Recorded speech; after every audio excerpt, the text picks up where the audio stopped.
A sério? O amor platónico é o amor dos cágados. Wi-Fi? Não. Há um problema logístico com a mesa. Nós começamos a A fazer mesa é um objeto direito. platónico. Está torta.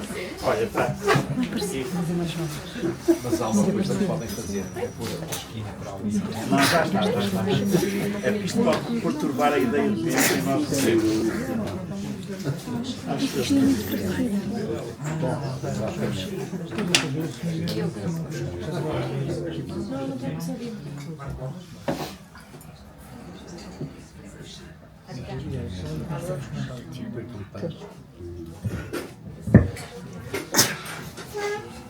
Bom, boa tarde a todos. Vou fazer uma breve apresentação da coleção, do qual o livro do João Constâncio, 3 discursos sobre Eros, meditação sobre o Fedro de Platão, faz parte.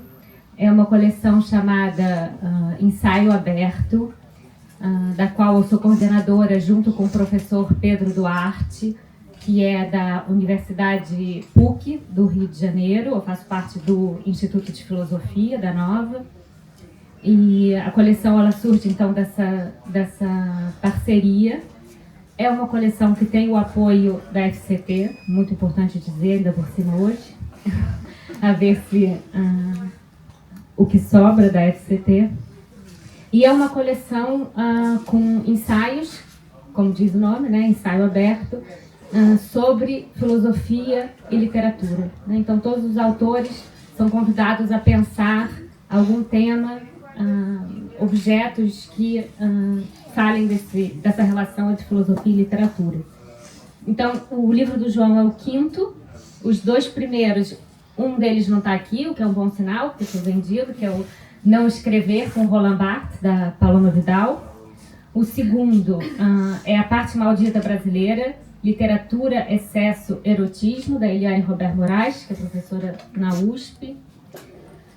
Os 2 últimos que foram lançados no ano passado são O Mar, o Rio e a Tempestade, sobre Homero, Rosa e Shakespeare, do Pedro Susequinde, que é um professor da Universidade Federal Fluminense. E O Escândalo da Distância, uma leitura da Montanha Mágica para o século XXI, do João Pedro Cachopo, que agora é professor da Nova. Não. É investigador. Investigador. Que é investigador da Nova. E queria agradecer a Travessa mais uma vez por ser essa casa tão acolhedora. Estive aqui ontem, já estou aqui hoje de novo, sempre uma alegria estar aqui. Agradecer ao professor Abel Barros Batista por ter aceito esse convite já há um ano, né? Sim, porque esse livro era para ter saído há um ano. E agradecer ao João Constâncio por ter aceito esse convite, por ter participado da coleção, e o que nem sempre é muito fácil, né? Assim, trazer o livro que era para ter ficado pronto no ano passado, e é um grande livro, é um grande livro porque o João é um pesquisador e um escritor bastante obsessivo. E por isso, o livro, em vez de ter saído no ano passado, está saindo esse ano, porque foi, voltou. Mas pronto, como essa coleção tem 2 coordenadores, houve um momento que a gente disse: João, agora tá bom, a partir daqui você só vai estragar o livro. Então vamos falar... Não é verdade. Não é verdade. Não é verdade. A obsessão continua, ele já está pensando na 2ª edição, por isso comprem os seus exemplares hoje, porque vai ser raro, a 2ª edição já é outro livro. Então deixo aqui a palavra com a Bel e com o João, que é quem queremos ouvir. Obrigado. está legal. Não. Está. Não, se não tiver, conta assim. Está? Boa tarde. Eu tenho que dizer que eu tenho parte de responsabilidade nesse... Eu já não, sim, já não me lembrava. É porque quando o João me convidou para apresentar o livro, eu fiquei assim, o que é que eu apresento o livro? E depois fui dizendo, olha, talvez mais para outro mês, talvez antes das férias, não, melhor depois das férias. É uma certa procrastinação, porque eu não fazia ideia, bem, provavelmente do que era o livro, exatamente com medo, estava com medo e há uma história que me lembro, eu costumo contar muitas histórias assim, uma vez um jogador de futebol, eu contei ao João há dias, estava sempre no banco e foi falar com o Mister e perguntou, Mister, quando é que me põe a jogar? Em breve, tu tens melhorado muito, o que aliás para ti é fácil. E o rapaz foi embora e parou a meio, antes do balnear, espera aí, a mim é fácil porquê? Porque eu trabalho, tenho qualidades e progredo, ou porque qualquer coisinha basta-me arrotar e já fico melhor. E foi para trás, então, Mister, então, porquê é que para mim é fácil? Quem é que disse que para ti é fácil? A história depois continua, é uma coisa, mas isto é uma história que ilustra o facto de nós dizermos coisas e depois não conseguirmos emendar as coisas que dissemos. E as emendas, não apenas escritas, mas as emendas orais, serem absolutamente impossíveis de apagar e de ouvir. Mas eu andei mais ou menos a fazer isso, etc. Mas depois, quando finalmente peguei no livro, percebi que, para além de toda aquela parte sobre Platão, filosofia antiga, que eu não sei praticamente nada, ou teoricamente nada, havia uma parte em que eu estava solidário com o João Constâncio, e que é toda a parte que eu vou falar, que é significativamente a mais interessante, que é o modo como o ensaio do João associa a leitura do Fedro, do Platão, a uma série de aspectos de natureza literária e que nós, ou pelo menos alguns de nós, estão habituados a considerar no modo como abordamos os textos e como falamos deles. De resto, isto fez-me lembrar um ensaio, sabem que havia um senhor húngaro chamado Georgi Lukács, provavelmente já ninguém se lembra dele, mas ele foi uma das primeiras pessoas a escrever um ensaio sobre a natureza dos ensaios. E uma das coisas que ele dizia, no tempo, ainda não era marxista nessa altura, uma das coisas que ele dizia é que os ensaístas geralmente falavam sobre a vida, mencionando livros, obras literárias, artísticas, etc. E depois havia um grupo seleto de ensaístas que tratava a vida diretamente. E o primeiro eram os diálogos de Platão. Eu considerava os diálogos de Platão um género de ensaio, ou o começo do ensaio. Aliás, esse senhor Lukács tem uma história muito curiosa, porque ele era húngaro, foi várias vezes ministro do governo húngaro. A última vez era ministro da Cultura, precisamente quando os soviéticos invadiram em 1956 e prenderam toda a gente, incluindo o governo. E ele é conhecido por ir realismo socialista, modernistas, nada, tal. Ele ia no caminhão, preso, e os outros muito aflitos, e ele, a certa altura, disse: epá, afinal o Kafka era realista. E realmente, um dos exemplos, isto rivaliza com aquela história que o Freud conta do homem que vai ser enforcado e na segunda-feira diz: a semana começa bem, que é o momento em que o superego diz: isto não é nada, isto é uma brincadeira de crianças. Bom, isto é só para preparar o ambiente, porque realmente aquilo que me interessou e que eu creio que é o mais interessante do livro do João Constâncio é o modo como ele dá ao diálogo ao Fedro um caráter excepcional, precisamente por ter digamos assim, uma dimensão literária significativa. Enfim, eu vou falar em duas partes só. A primeira parte eu vou fazer algumas considerações que são todas resultado do que eu aprendi no livro. E depois, na segunda parte, vou tirar dúvidas, algumas dúvidas, do que eu aprendi, a ver se o que eu aprendi está certo ou não. Então, há três, pelo que eu percebi, e enfim, há três tendências básicas das pessoas que leem os diálogos do Platão. A primeira é pensar que os diálogos são um género neutro, que serve para transmitir ideias sobre várias coisas, desde medicina a filosofia, mas sobretudo filosofia. E algumas pessoas acham que os diálogos do Platão são só dele e que só ele é que fez diálogos e que não há mais diálogos em lado nenhum, o que não é verdade, como de resto o João Constâncio também esclarece. A segunda tendência é considerar que ler um diálogo de Platão significa encontrar aqueles lugares em que alguém diz aquilo que nós temos que saber, o que é um motivo típico da interpretação no sentido dominante, que são as pessoas que leem um texto e extraem dele aquilo. Quando as pessoas perguntam, o ensaio da cegueira é sobre quê? Oftalmologia, cegueira, tal. Parece que há lá uma mulher, mas não tem muita importância, tal. E as pessoas levam uma informação e hoje, basicamente, é uma coisa que domina.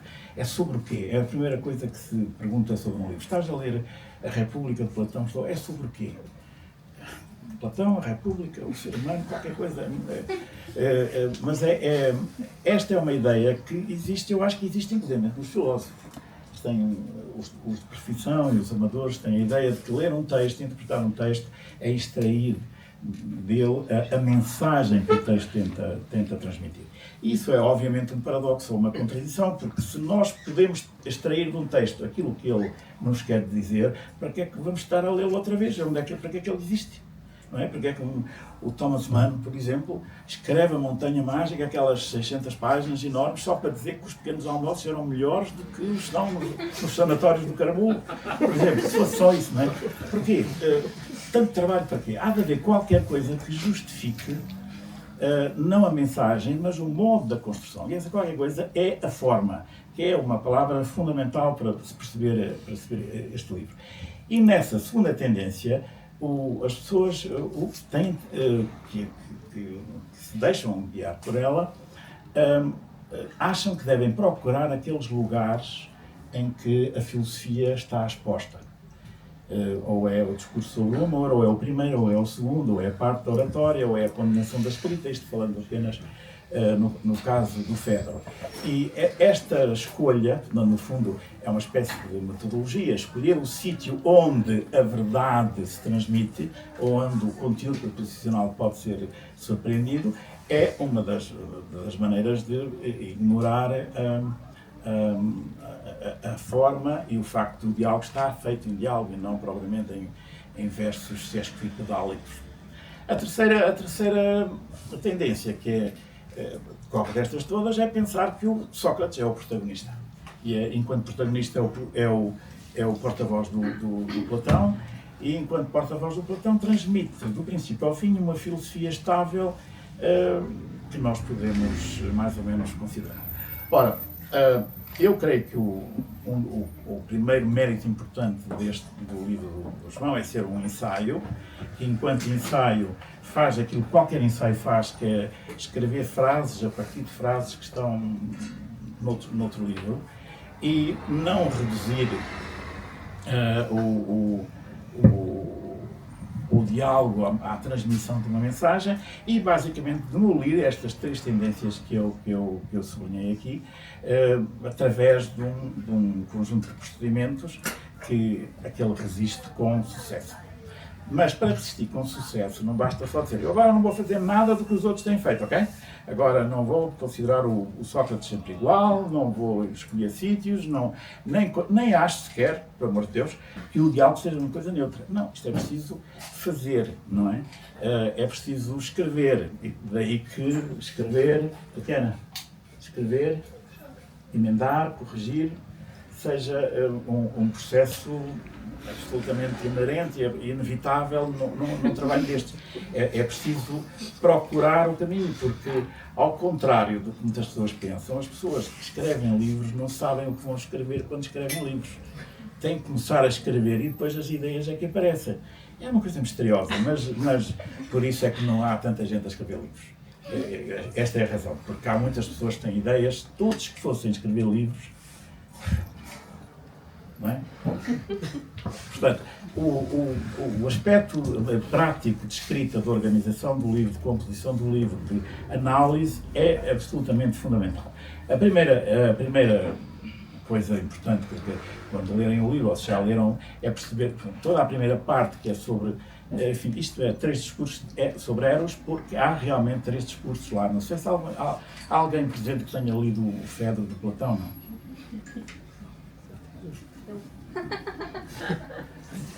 Já é um ponto de partida, não é que costuma dizer. Pois, Os que não leram são exceções. Tenho certeza.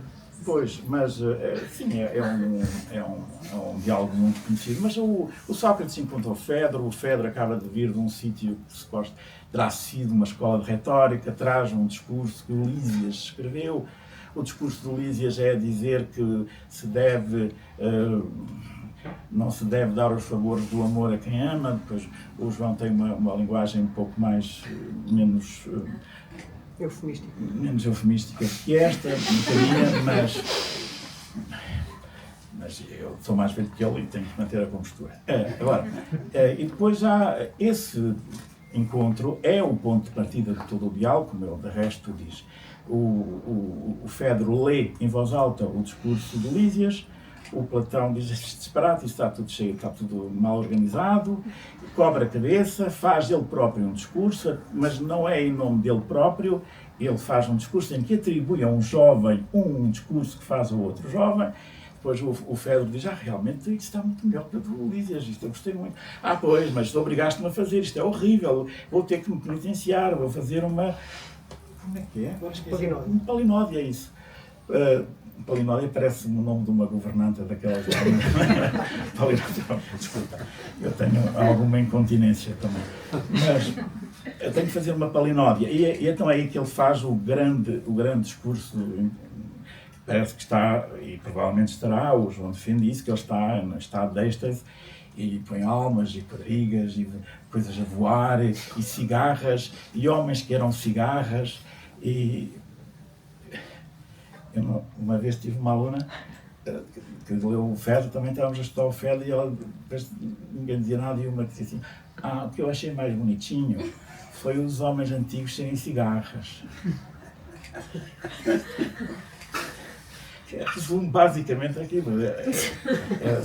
Bem, a história já agora tem que se explicar. É uma história que supõe-se que o Platão inventou. Os homens ouviram as musas cantar, ou as sereias, as musas, não é? Ficaram tão desvanecidos, ficaram tão contentes, esqueceram-se de comer e de beber e morreram um dia na missão. E depois, então, os deuses resolveram criar um animal, que eram as cigarras, em homenagem aos homens. E por isso é que elas não se podem ir nem para o Algarve, nem para o Alentejo, nem nada, porque são esses seres platónicos impertinentes estão ali. Bom, mas o ponto qual é o início esses 80, se eu estiver a divagar muito... Tá. O início do texto é a colocação de um problema através de um processo de escrita que coincide exatamente com o modo como o diálogo está organizado.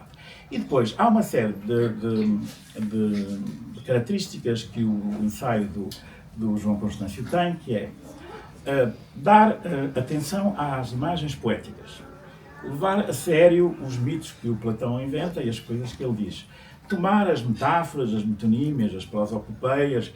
Eu desconfio que ele não sabe bem o que é isto, mas mais a sério como elementos de um significado, como elementos de uma construção de um significado. E, sobretudo, levar a sério a ideia de que há uma forma e que essa forma está em processo de construção e é uma forma espaçosa, onde cabe muita coisa.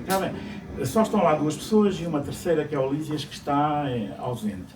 Mas nessa forma espaçosa cabem os mitos, cabem a linguagem figurada, cabe a linguagem, as imagens poéticas, cabe a tradição poética clássica grega, cabe a filosofia, naturalmente, cabem ideias sobre a vida, sobre a retórica, sobre cigarras, e depois há 2 pessoas que, por sua vez, não são apenas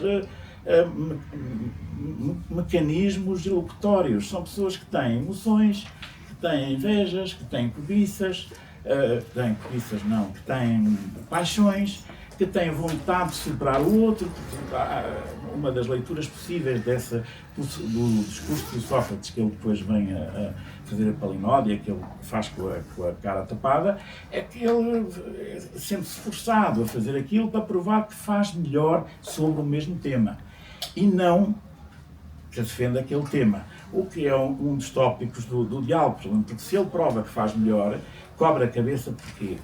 Para mostrar que a técnica em si mesma não serve, provavelmente. Há muita discussão sobre isso.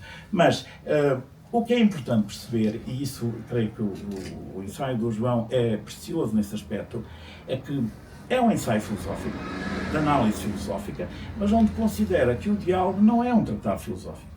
E nós estamos diante de um texto que visa transmitir um conjunto de ensinamentos, um conjunto de ideias, para que o leitor depois saia, como saía o Fedro, e essa imagem inicial é muito interessante, ele sai com o rolo debaixo do braço, ainda não aprendeu tudo, e vai para lá para fora, para um sítio mais aprazível, não sei onde é que seria, mas é um sítio assim mais aprazível, para acabar de decorar o que está escrito, e aprender o que faz o mestre. Ora, esta imagem inicial é o contrário daquilo que é o diálogo e é o contrário daquilo que é também o ensaio que o João escreveu. Portanto, eu acho que fiquei bastante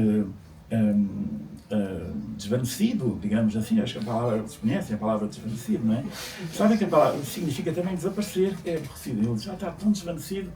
E às vezes são pessoas que simplesmente desapareceram, fizeram assim, mas não.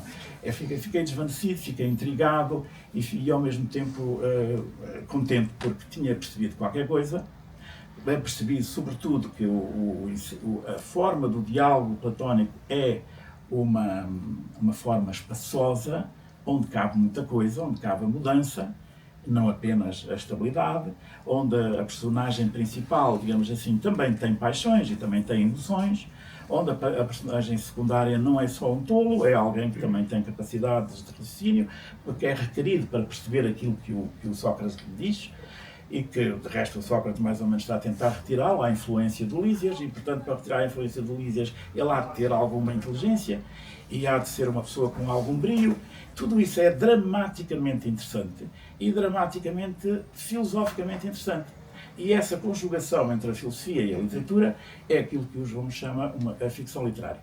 Depois, ele faz conexões com o Proust, com Thomas Mann, com A Morte em Veneza, a novela e o filme do Visconti, e depois há um momento que eu achei bastante iluminador, que é as leituras de Hegel e Heidegger. É assim que se diz? Pode ser? Pode ser que não é. Como é que tu dizes? Não, disseste bem, está tudo bom.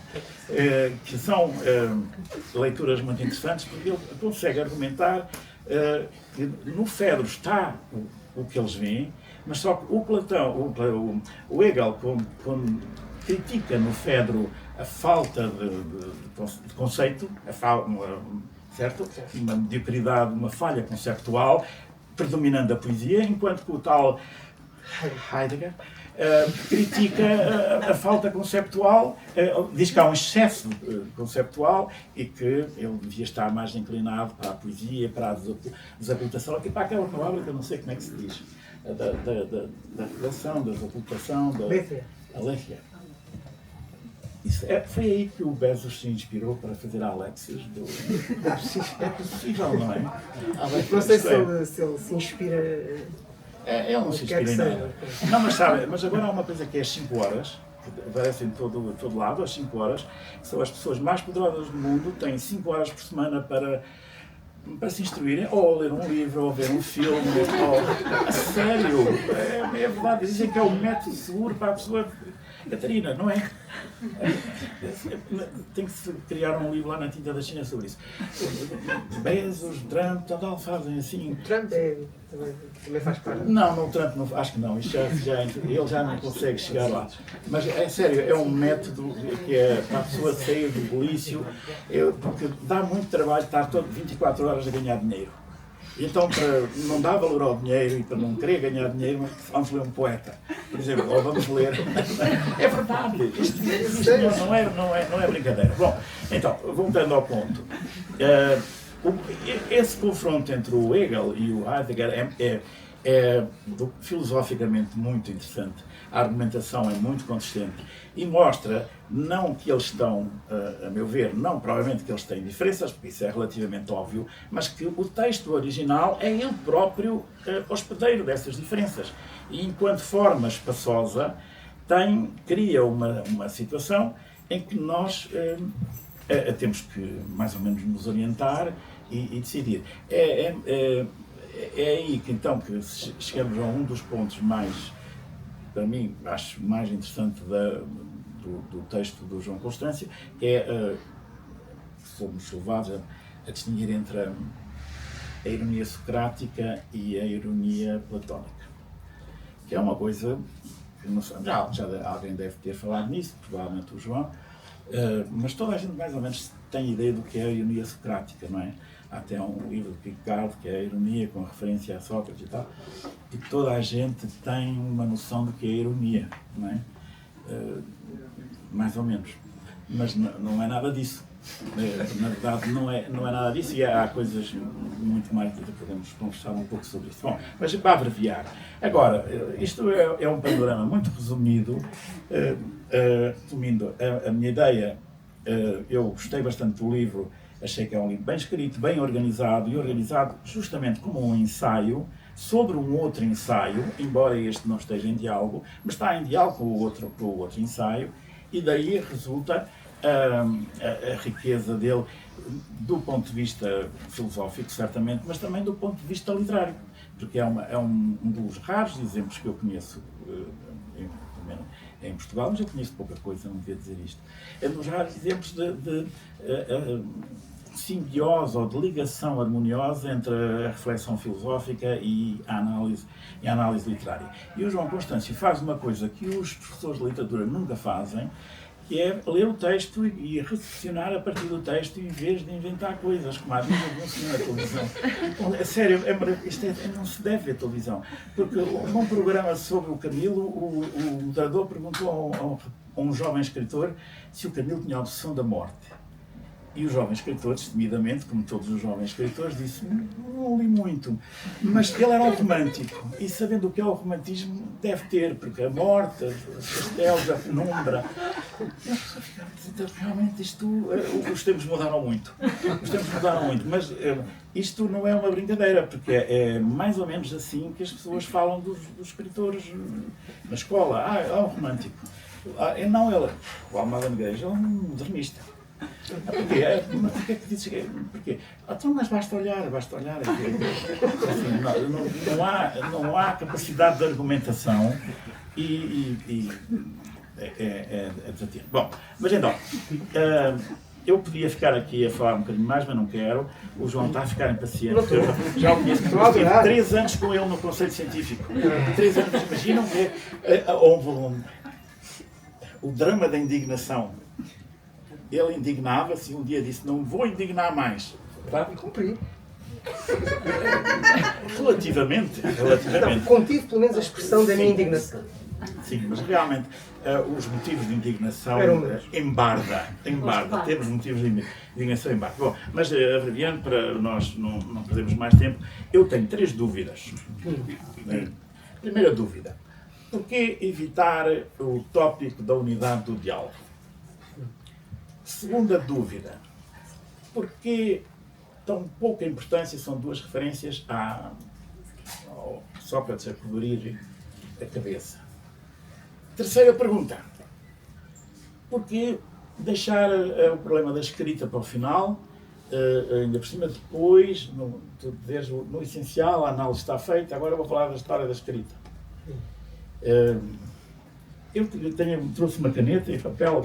Sinto uma certa censura nessas 3 perguntas. Esta não é uma censura, porque eu estou a tentar introduzir no espírito do ensaio. Eu não tenho resposta para isto. Eu não posso agora responder com uma mensagem clara e literal, porque nesse caso contradigo tudo o que tu disseste como elogio do livro, não é? Portanto, e nós não queremos isso. Não, queremos manter o elogio. Por que evitar o tema da unidade. Eu não sei se inteiramente o evitei, mas eu não queria fazer um livro de especialista em Platão, também porque a ideia da coleção era que os livros fossem ensaios, porque eu queria tentar mais essa forma do ensaio, não digo como uma componente literária, mas não queria escrever um texto chato e comprido, cheio de erudição, com os comentadores todos referidos e tal, e ater-me às questões que são discutidas na assim chamada bibliografia secundária. Não queria fazer isso e a minha ideia era explorar não a bibliografia secundária, mas sim grandes leituras, grandes interpretações do Fedro que há na história da filosofia e na história da literatura. E há uma interpretação do Fedro em Hegel que está muito pouco explorada e que eu acho extraordinária, e portanto a minha ideia era falar ir por aí, mas também há uma interpretação muito importante do Fedro na obra de Heidegger, nomeadamente nos livros sobre Nietzsche. Na literatura há a novela A Morte em Veneza do Thomas Mann, que em grande medida é um comentário ao Fedro. Refere especialmente o Fedro, cita o Fedro, medita sobre o Fedro, e portanto a minha ideia era comparar essa interpretação literária com as outras duas interpretações filosóficas. Há muitos ecos de Platão em geral, mas particularmente do Fedro no Em Busca do Tempo Perdido de Proust. Isso também era uma das ideias do livro, era explorar essa relação com o Proust. O que acabei por não explorar inteiramente é um pequeno desgosto que tenho, por isso é que eu já estou a pensar na tal segunda edição, em que essa parte finalmente sai do tinteiro. O outro lado do que eu queria fazer era explorar uma coisa que em parte está explorada por alguns comentadores e por uma certa forma de ler Platão que caracteriza alguns comentadores, e que é a relação muito estreita entre o texto de Platão e a tradição poética grega, sobretudo a lírica grega, sobretudo Safo e Anacreonte, porque isso também, desde logo, estabelecia a relação da filosofia com a literatura. Portanto, nesse caso não tratava de uma leitura de Platão feita por grandes autores, mas tratava-se do modo como Platão, ele próprio, estabelece uma relação entre o que está a dizer e grandes autores da literatura, sobretudo Safo e Anacreonte, mas enfim, como exploro no livro, há muitas referências à poesia grega no texto, e as imagens dos discursos vêm da poesia grega, e portanto uma parte do livro é a exploração desse aspecto. Um outro ponto que, de certa forma, também responde à tua pergunta, embora, como os outros que já referi, pareça não responder, é que me interessava, em primeiro lugar, destacar os 3 discursos sobre Eros e pensar, pensar, em primeiro lugar, no seu conteúdo, que não é assim tão óbvio. Mas foi, nada óbvio. Sendo que acabou por acontecer o que eu também antecipava, antes de saber o que ia escrever, como tu também disseste, que foi que, aos poucos, a forma e não o conteúdo se foi tornando o verdadeiro assunto. Ou seja, o Fedro é sobre o que é Eros, e os 3 discursos são reflexões sobre isso e fazem pensar de uma forma muito concreta sobre isso, e acho que se o Fedro continua tão vivo e se o meu livro tem alguma vivacidade, É em parte porque é surpreendentemente muito fácil para o leitor de hoje identificar-se com o que é dito sobre Eros num texto que tem 2400 anos e, de facto, eu acho que isso acontece. Eu acho que isso acontece mesmo com más e péssimas traduções do Fedro por aí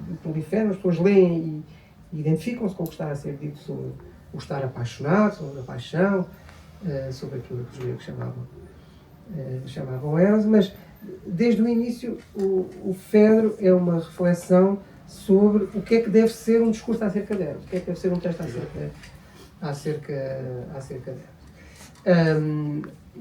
E, portanto, a unidade do diálogo, por um lado, eu mantenho contra a filologia hoje dominante que a unidade é dada por Eros, ou pela beleza enquanto objeto de Eros, mas a beleza na sua unidade com a verdade, tal como é pensada no diálogo.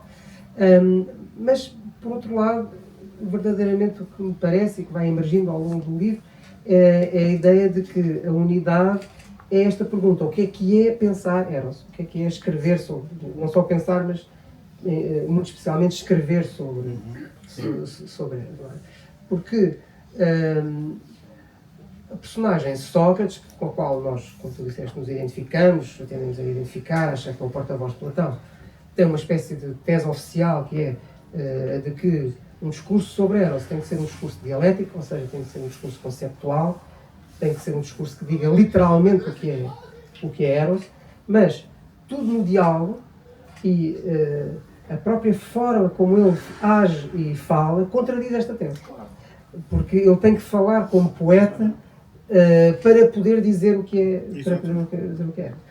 Ou a própria forma do diálogo se torna uma mistura de dialética e poesia, de filosofia e literatura, que o que é dito demonstra ser indispensável para se poder dizer o que quer que seja acerca dele.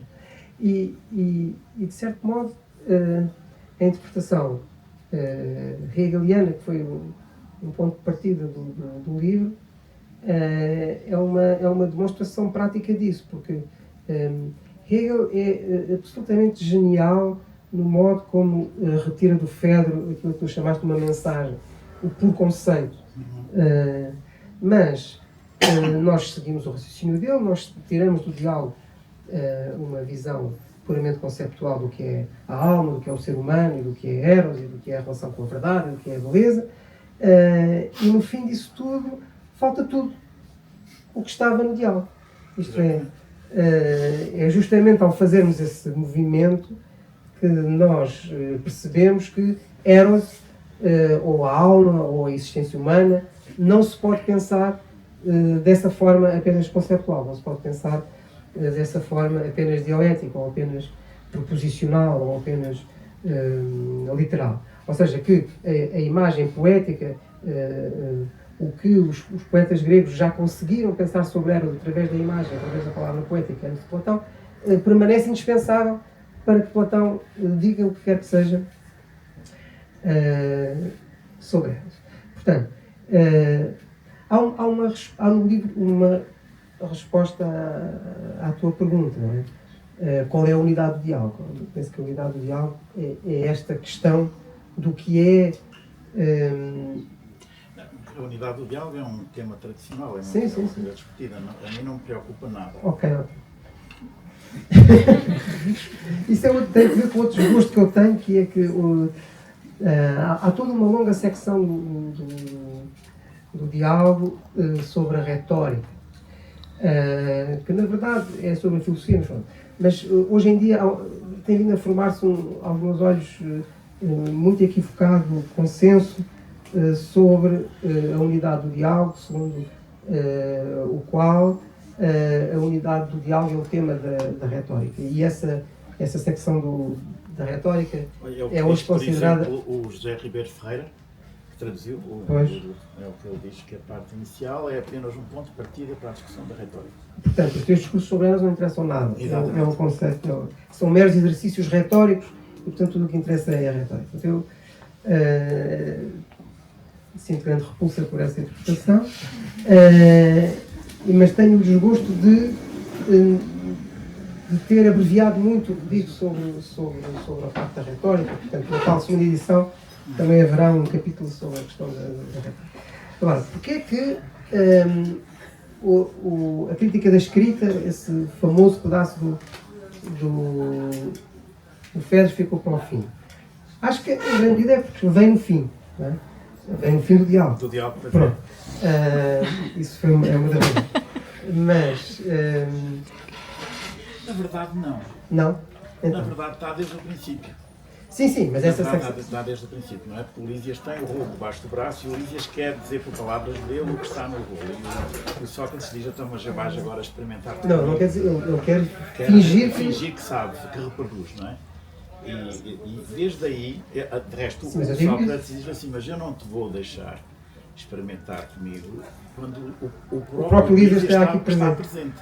E é uma ideia de presença que ele depois vai negar no final, absolutamente. Porque ele não está presente, o que está presente é o texto escrito. E eu gostava de te ouvir falar um pouco sobre isso. Enfim, sim, sem querer incomodar. Não.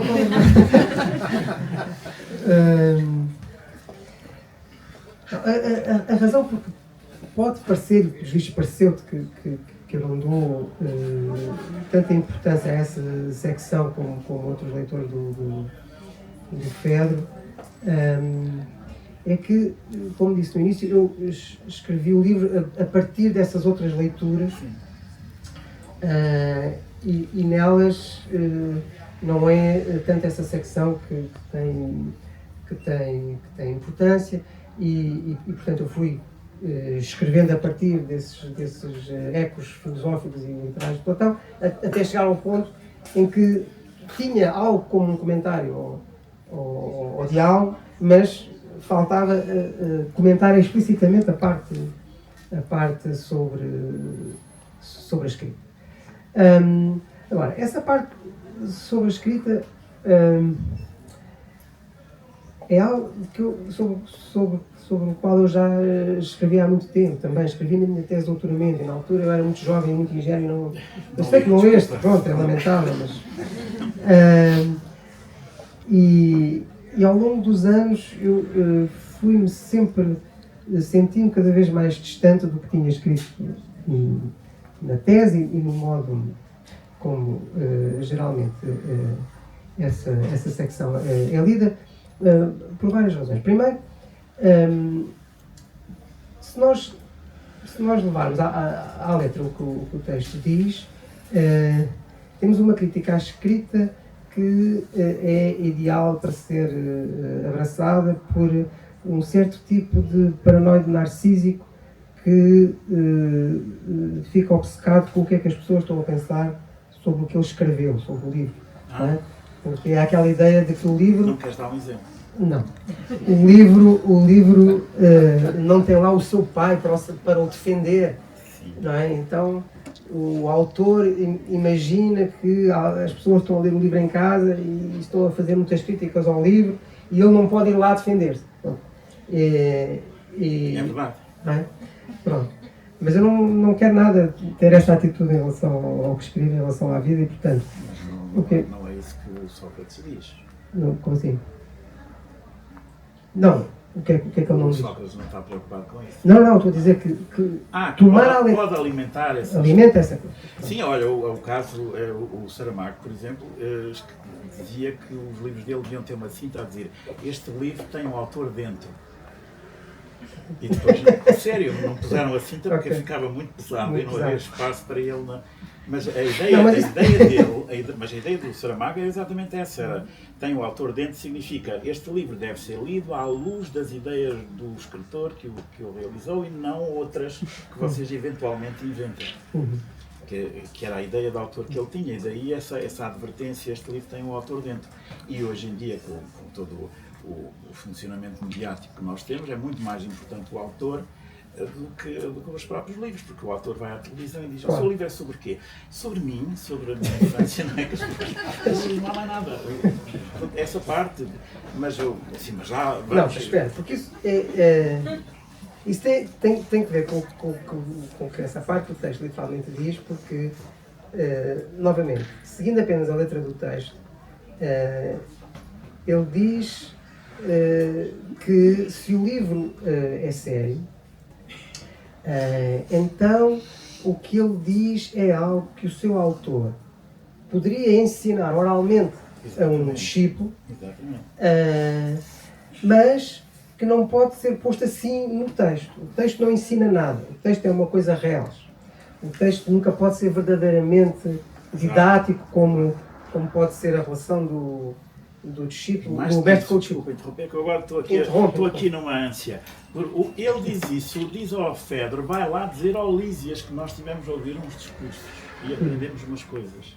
E se o Lísias for capaz de argumentar a favor das suas ideias sem recorrer aos réus do discurso, nós vamos dar-lhe que nome? E ele diz: não sei, Sócrates é que sabe. Sábio. Agora, se ele não for capaz, damos-lhe que nome? Escritor. Sério. Ou legislador. Isso é uma parte importante, acho eu, porque ele nessa altura, eu não creio que o Sócrates esteja provavelmente a dizer que a escrita não presta. Ele está a dizer que a escrita é dispensável e que as pessoas que só escrevem e que acrescentam camadas e camadas, a metáfora que ele usa, são escritores. Mas enquanto escritores não têm acesso não são educadores. E daí... Pois, mas é que tudo isso assim, sugere que é possível, embora só na oralidade, mas é possível um discurso soberano e conceptualmente inquestionável sobre uma coisa como Eros. E só não podem ser postos no livro. Tá? E, portanto, se o livro diz qualquer coisa séria, é porque tem um discurso, tem um sentido literal que poderia ser transmitido na oralidade pelo mestre ao discípulo. Exato. Pronto. Ora, primeiro, parece-me que todo o Fedro é a negação desta ideia.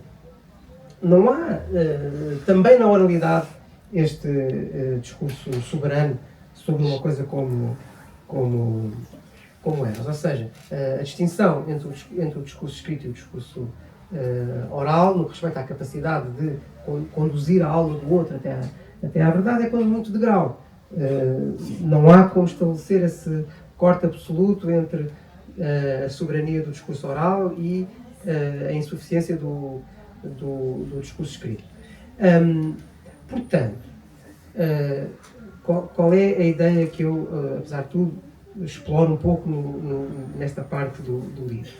É que não só a secção da crítica à escrita implica que todo o diálogo é pai de A, é brincadeira, é tal ironia platónica, porque ele na crítica da escrita diz que, apesar de tudo, um escrito que seja irónico, que seja uma brincadeira, tem o seu valor. Não é? Portanto, e com isso ele está a dizer que devemos ler todo o diálogo como brincadeira, como ironia. Não só isso, como a própria crítica da escrita tem ironia. É a brincadeira. Sim. E, portanto, ela própria tem a ambiguidade que, na minha interpretação pelo menos, está implicada, segundo a visão platónica, na ideia de ironia. E, portanto, se é assim, ou seja, se a própria secção da escrita é irónica, o que está a ser dito não é isso que eu disse há pouco. Ou seja, não é que há de facto um discurso soberano que é possível na oralidade, que é totalmente contrário ao discurso escrito. Mas e se o problema não for o discurso soberano? E se o problema for haver, assim, sei lá, um mestre que tem um discípulo e que conversa com ele e que lhe orienta, toca na alma e que está presente, próximo e atual, E isso talvez esclareça aquela metáfora final da inseminação, da fecundação. Sim, mas tudo isso é uma interpretação que eu acho muito literal do texto. Mas é poética. Não, sério, é poética. Não te convence? Eu não me convenço nada, porque eu, na verdade, sou pela escrita. Sim, mas eu também. Pronto. Somos todos, aliás, e acho o próprio mesmo que Platão era pela escrita. Não só seria totalmente, por todas as razões, impensável uma relação entre nós que fosse discípulo e mestre, e a ideia de que um de nós pode ser no diálogo o mestre do outro e o outro aprende como discípulo, tudo isso... Mas é o que está lá. O Fedro é o que mais está lá se levarmos à letra. É o que está lá se lemos sem ironia. Não é? Não está lá. Está lá sendo dito que tudo o que está a ser dito é irónico. Portanto, também isso contém ironia. Vamos jantar muito mal hoje. Isto é muito difícil. Mas repara, tudo isso é verdade, mas essa forma. Gostei dessa afirmação. Essa forma espaçosa contém isso tudo. E o que é extraordinário é que é possível dizer essas coisas todas, mas há uma pessoa que escreveu aquilo e que não diz nada, que é o próprio Platão. Isso é verdade. O próprio Platão está impedido, pela forma que escolheu, de dizer qualquer coisa sobre aquilo, porque ele podia dizer aqui o Sócrates está a ser irónico. Sério? Estragava tudo. Exatamente. Mas não é só estragar, é que a estrutura do diálogo impede que o autor do diálogo intervenha naquilo. E, Mas, por portanto, exemplo, repara como ele é. No Fédon, os grandes amigos do Sócrates reúnem-se com ele na hora da morte. E logo no início, a personagem que está a relatar o que aconteceu diz assim: Platão não pôde ir, estava doente. Estão todos presentes, menos ele, não é? Portanto, claramente é um escritor irónico. Não é? Claro. E é assim que eu procuro lê-lo como escritor irónico. E, portanto, a própria crítica da escrita tem que ser irónica. Tem que ser irónica, claro. Assim, não é? Aquilo está escrito.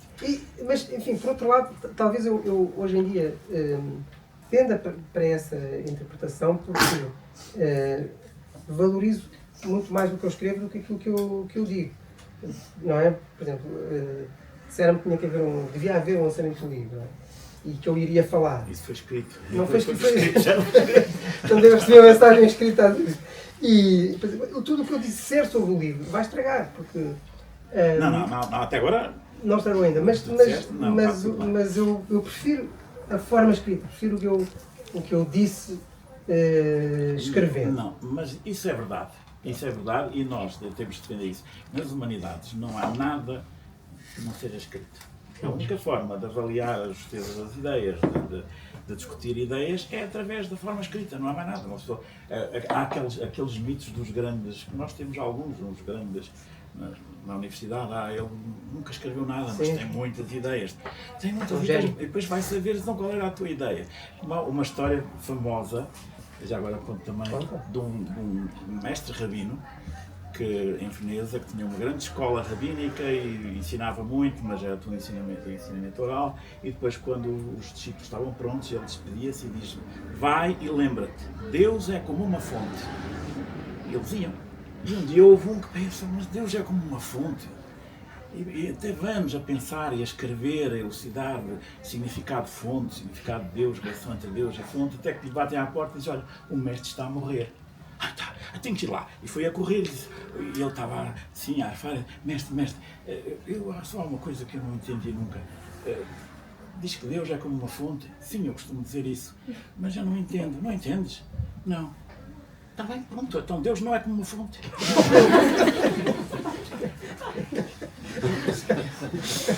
É a palavra oral. A oralidade tem isso, não é? A oralidade. Agora, também é verdade que na perspectiva do ensino... E morreu mesmo. Acho que sim. Eu não sei a versão que eu tenho filologicamente, se ele morreu certo, mas morreu. Mas, portanto, foi a última palavra, como aquela. Agora, nós temos também temos tido a discussão, e de resto houve durante a pandemia toda aquela discussão do ensino à distância ou do ensino presencial, etc. E nós sabemos, como professores, que o ensino na sala de aula com os alunos presentes é uma coisa completamente diferente do ensino à distância, em que dizem, oh não, a sopa está na mesa, como algumas pessoas diziam, não é? E eu pessoalmente, quer dizer, na minha experiência, nas aulas, quando tinha aulas, porque eu já estou reformado, é uma pena. Bom, mas era nas aulas que eu muitas vezes, já deixei de preparar aulas porque a falar as ideias surgiam, apareciam. E é possível porque eu também acho que a distinção entre oral e escrito não é uma distinção verdadeira. Há uma super escrita que se confunde com a escrita, em que que é no fundo a forma de pensamento.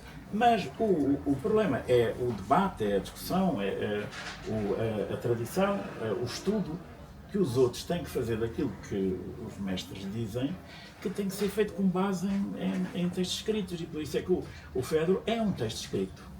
Mas é um texto escrito em que o pai não pode vir assistir o filho. Porque se pudesse, o Platão estava aqui já com a túnica cheia de calor que faz nesta cidade.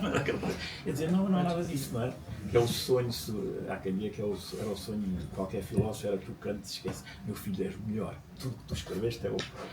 E nós não podemos ter esse sonho. Portanto, uma das ideias que eu tenho, não sei, mas nós podemos continuar a discutir isso, é que essa distinção entre o escrito e o oral é irónica na medida em que não há distinção verdadeira.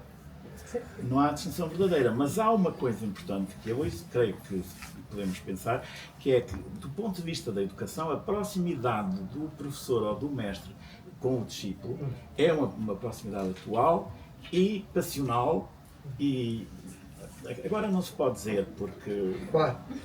por causa daqueles acontecimentos em Coimbra, mas não se pode dizer. Mas a verdade é que Eu não faria assim. até o próprio Steiner, que é quem é, escreveu um livro em que diz que a relação docente é uma relação erotizada. E eu acho que, em parte, o Fedro também é sobre isso. Sobre um certo esforço que o Sócrates faz para retirar o Fedro. Mas também aí a fronteira não é tão clara, porque logo no início, o Sócrates diz que é um Erastes, um apaixonado pelos discursos. Exatamente. E todo o texto gera uma paixão pelo que se está a ler. Visível. Pronto. É verdade, mas é verdade. E portanto, também, ou seja, por um lado, podes dizer que o texto é sobre essa relação erótica entre o discípulo não e digo o sobre mestre. isso. Não digo. Não, mas pode pode acontecer. dizer. Mas também é sobre o mesmo tipo de relação entre o leitor e o livro. Claro. O problema Ou se quiseres, entre o leitor e o autor do livro. Não é?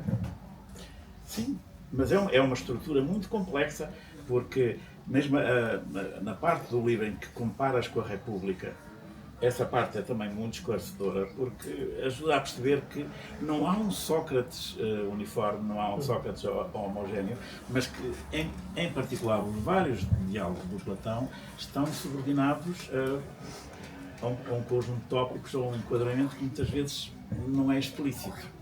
Mas no caso do Fedro, eu creio que o que tu fizeste é uma estratégia, não é bem estratégia, não gosto disto.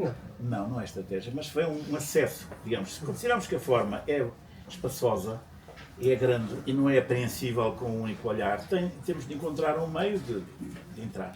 E esse meio de entrar foram os 3 discursos sobre Eros.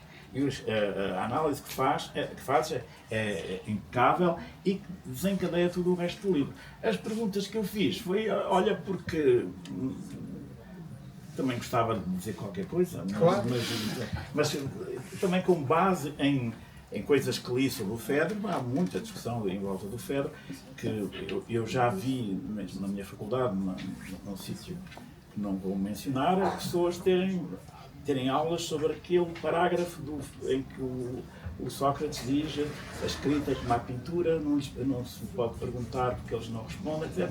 E dar aquilo como uma concepção platónica da escrita e a condenação platónica da escrita. O que é um absurdo, porque o Platão não pode condenar a escrita, porque ele era escritor e era um dos maiores pensadores gregos de sempre. E nesse aspecto, a dimensão passional e a dimensão erótica, propriamente erótica do Fedro é uma dimensão importante para perceber, eu acho que até mesmo a retórica, porque o Eros é uma aproximação, é uma orientação para o que é belo, é uma orientação para qualquer coisa que não sabemos o que é e que tem essa vantagem interessante em sítios assim mais seguros, que é nós irmos tentar conhecer qualquer coisa que nos atraiu, mas que nós não sabemos o que é.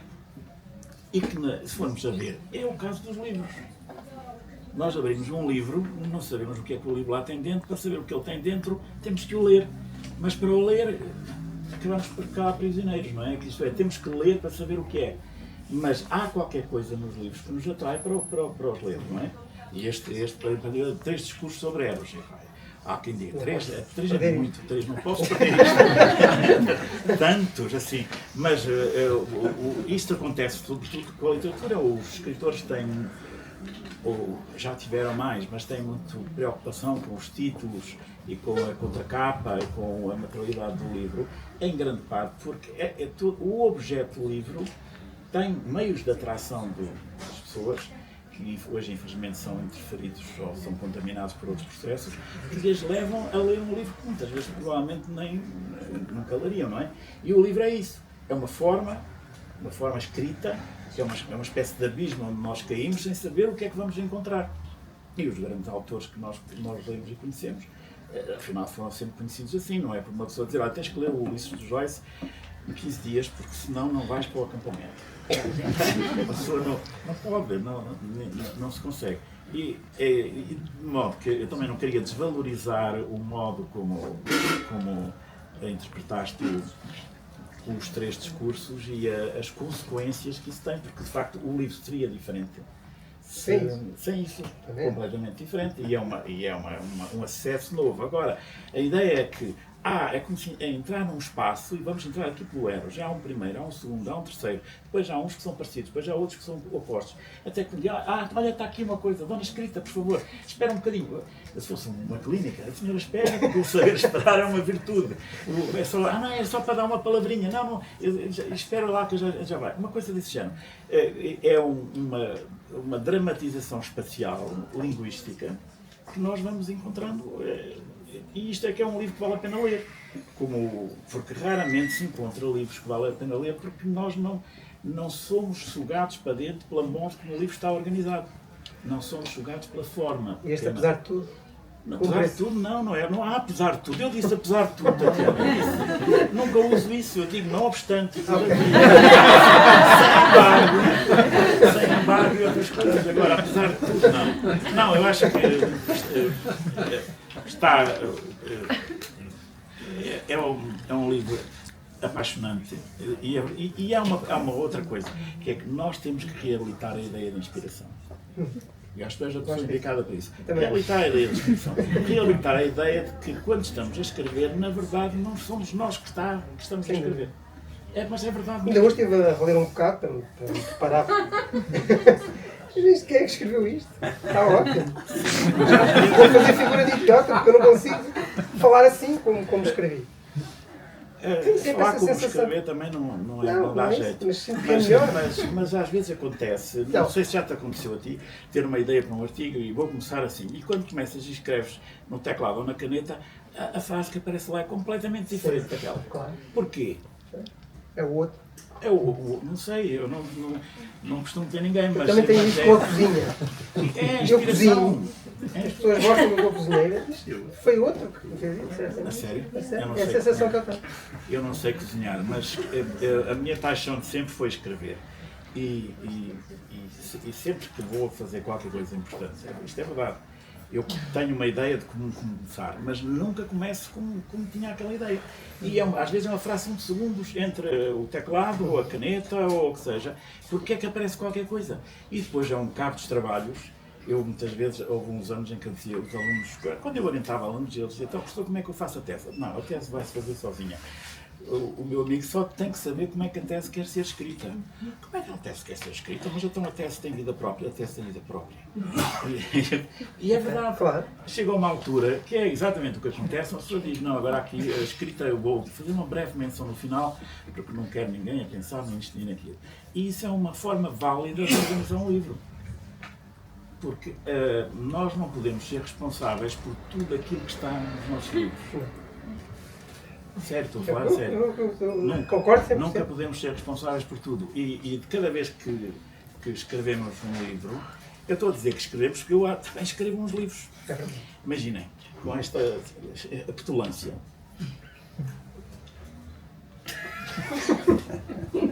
Bom, eu não sei, quem é que manda aqui? Eu acho que é a Tatiana. Não? Tatiana. Ou és tu? Ou és tu? Não, eu É a não mando Catarina. nada, não. O Platão...